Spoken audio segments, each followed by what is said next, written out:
بنت في مقتبل العمر وجميع المواصفات ديال الجمال متوفرين فيها، وقبل من العرس ديالها بشي ايامات كانت مدابزه غير مع التوجات والشيخات والقاعه. امها اللي كان من المتوقع انها تكون واقفه في جنبها، وبطبيعه الحال تعاونها في التوجات وفي داك التخربيق كامل اللي كيكون قبل من العرس. هي بالعكس غادي تهرب مع الخطيب ديالها، وهذا الشيء غادي يوقع قبل من العرس ب3 ايام. والصدمه الكبيره والمرعب في هذه القصه كامله هو انه الام باقا مازال في الذمه ديال الزوج ديالها. ويكمل روينا غادي تسالي هنايا، لا هذه غير البدايه، وهذا الشيء كامل اللي قلت لكم واللي توقعته والو مقارنه بهذاك الشيء اللي غادي يجي من بعد. والقصه ديالنا غادي تبدا بالابطال ديالنا، والام اللي كان سميتها غولدانا شاهين، هي من تركيا وبالضبط من مدينه قيصري. واحد النهار في مارس 2025 غولدانا غادي تخرج من دارها وما غاديش تبقى ترجع ليها. والمشكله هنا ما مشاتش بوحدها، وخطيب بنتها واللي سميتو جمعه دوغان واللي حتى هو غادي يختفي في نفس النهار، وكان خاطب بنت غولدانا ديرا شاهين، واختفاو بجوجهم نهار 3 مارس 2025. وحتى حد ما بقى عارف اشنو واقع ليهم، وبدا الشيطان كيوسوس ليهم. وطوران شاهين بوات ديرا شاهين غادي يبدا الشيطان يوسوس ليه حتى هو، وبحكم انه كان كيخدم بعيد وكان كيجي غير مره جوج في السيمانه للدار ديالو، يعني ما كانش كيبات فيها. وجمعه دوغان كان خاطب بنته ديرا شاهين لمده ديال عام تقريبا، وكان كيبات معاهم في الدار بحجه انه ما يقدرش يخلي خطيبته تبات بوحدها، مع العلميه قبل من عام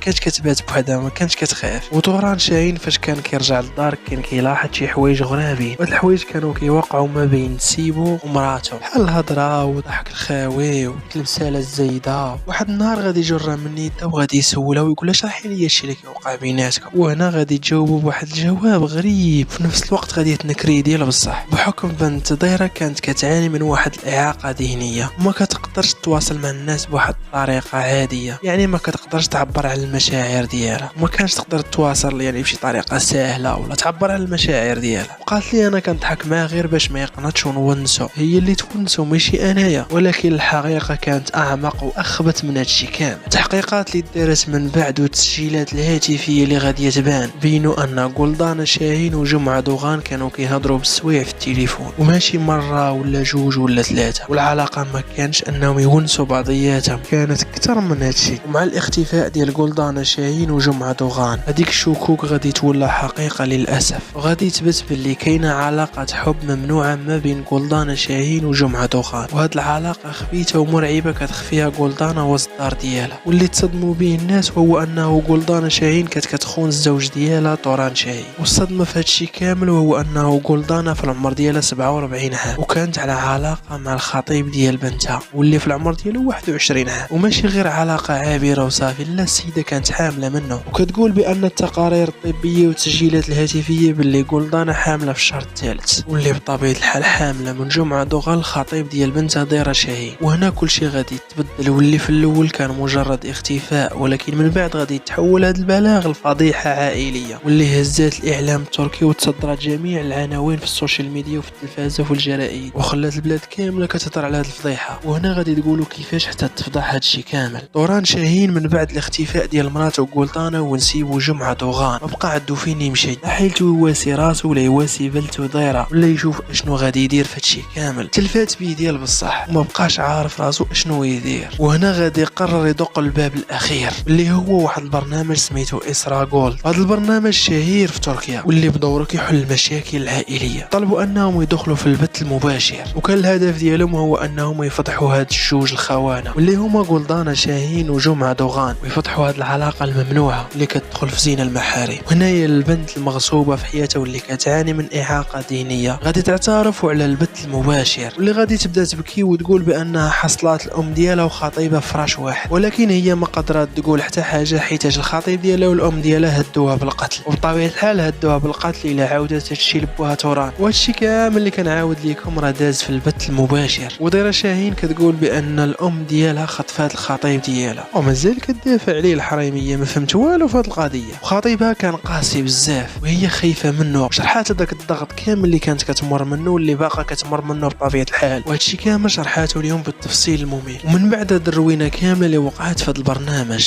غادي يتصل بهم شي واحد وغادي يجيب لهم تمامه السيد. والشخص اللي اتصل كان هو الاب ديال جمعه دوغان اللي كان الاسم ديالو صالح دوغان، واللي بدوره كان مرعوب من هذاك الشيء اللي دار ولده. وزاد قال لهم بانه هو حضر طوران شاغين هذه سنين، وقال ليه ما تخليش ولدي يبات عندك في الدار بأي ثمن كان، والسبب أنه ولده كان منحرف، وبطبيعة الحال منحرف اللي دار هادشي كامل. وصالح دوغان عبر على القلق ديالو تجاه الشخصية ديال ولده جمعة، ولكن للأسف هاد التحذيرات ما قدروش يمنعوا هاد الكارثة ولا هاد الفضيحة اللي وقعت. وزاد قال لهم شنو نقدر ندير، أنا راه ما كنتقبلش أن السيدة غولدانا أنها حاملة من ولدي. وزاد واحد التصريح واللي كمل عليهم ودار لهم الضربة القاضية، وزاد قال لهم باللي ولده وغولدانا داروا واحد الزواج ديني في القرية المجاورة اللي حدا المدينة، وهادشي كامل داروه من بعد ما هربوا بحال قلتي وزواج بالفاتحة. وهاد التفصيل هذا هو الحلقة بمعنى الكلمة، حيتاش السيدة ديزا مجوجة ومازال في الذمة ديال الزوج ديالها طوران شاهين، وزادت زوجة ثانية من فوق زواجها كيفاش دارت ليها الله اعلم. ومن بعد هاد الفضايح كاملين اللي وقعوا في برنامج إسراء جولد، من بعد غولدانا شهيد وجمعة دوغان وافقوا باش يشاركوا في البرنامج ديال إسراء جولد. طبيعة الحال هادشي باغيين يديروه باش يدافعوا على راسهم في هذاك البرنامج، وباغيين يدافعوا على راسهم ويهضروا على ديك الفضيحة اللي خرجت للعلن. وهذا البث الثاني واللي داز نهار 14 ابريل 2025، غولدانا اللي في العمر ديالها 47 عام والصهر ديالها اللي في العمر ديالها 21 عام غاديين يظهروا قدام الكاميرا وعلى المباشر. كان الرد ديالهم على الصور الفادحة اللي تسربات لمواقع التواصل الاجتماعي، وهاد الصور والفيديوهات اللي كانوا كيضحكوا فيهم بواحد الطريقة مخلة للحياة. واحد المشهد غادي يتبان فيه غولدانا بانها ناعسة وسط الحضن ديال الصهر ديالها، وهادشي كيبين القرب الحميمي اللي كاين ما بين هاد الجوج. التعليق ديالهم على هذا المشهد انهم كانوا غير كيضحكوا، والرد ديال مقدمة البرنامج كان قاسي، قالت لهم حنا ما كنضحكوش تجمعوا شويه، وهادشي اللي كنهضروا عليه راه ما فيهش الضحك. وغولدانا وجمعه اللي كان واضح عليهم بانهم ما كانوش نادمين على هادشي اللي داروا، لدرجه ان جمعه كان كيجاوب بواحد الطريقه وبواحد البرود كيعصب يستفز اي واحد تفرج في هذيك الحلقه.